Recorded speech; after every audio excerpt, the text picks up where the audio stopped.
my name is Amanda Hamilton, and today we are going to be working on either a cake for your sweetheart or a cake for Valentine's Day. This is just a cake that's full of a lot of love. So let's get started. The first thing you're going to need is a 9 by 12 by 4 inch cake. And as you can see, I have already covered this cake in a pale pink fondant. I also have a half dozen heart-shaped sugar cookies. Now, if you have a pretty decent sized heart cookie cutter, you can of course use that. I would recommend one that's about 3.5 to 4 inches for this particular project. If you don't happen to have one, we will of course be including a little pattern. This is the one you can see it's all greasy. This is the one I used to cut my hearts out before I baked them. And we also have an additional pattern. This is the pattern for the top of our cake. We are going to be making a cake that resembles the very iconic Necco Sweethearts box. Of course, we won't be calling ours that. We're going to be making a play on names, but there's the pattern you're going to need for that.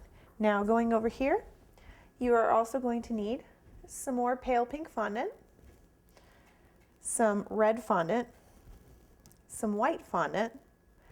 I also have a variety of different colors here. You can see I have some yellow, some pale green, some pale blue, and some pale orange.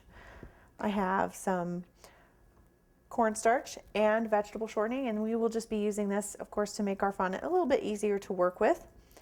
I have a clay extruder, and in my clay extruder, I have my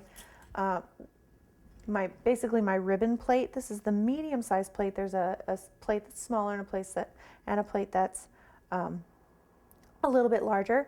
Now, this is absolutely not necessary. If you do not have a clay extruder, don't feel like you have to go out and buy one. You can, of course, just cut a ribbon. We're just going to be using this around the bottom of our cake just to make a border. And actually, normally I would say that this is a cake that you don't need a border at all. You can go ahead and cut your fondant right onto your board.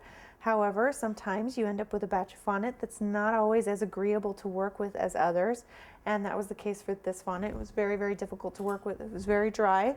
And sometimes that happens. The weather will be dry or humid, and maybe you don't have time to make another batch or go out and get another batch. You have to make do with what you've got. So we will be putting a border on this cake. And like I said, for that, we will be using our extruder today, but you absolutely don't feel like you need to have one or go out and buy one. You can always just cut a ribbon if that's easier for you to do. So in addition to that, I have our letter cutters. And these are known as tap outs, and basically what we're going to be doing is we're going to be using these just to put the logo for our box on the top of our box. We have a rotary cutter, also known as a pizza cutter, in my house, a fondant cutter.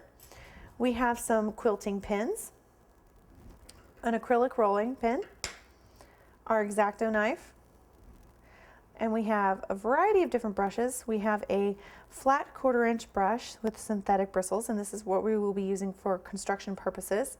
And then we have 2 small detailing brushes, and we will be using these for our painting. We have a very sharp paring knife, just a small flat plate or saucer. We'll be using this kind of as an easel. When I just like to use my plates whenever I'm doing any painting. No need to buy any kind of special equipment. And then we have 2 ramekins here that are filled with water. One we will be using for construction, the other we will be using for painting. And I like to keep mine separate just because when you're painting, you add a lot of color to your water, and you don't want to put that on your cake afterwards. And finally, we have some red and some black gel color, which we will be using for the detail work. Now that you know everything we're going to need for this project, let's get started.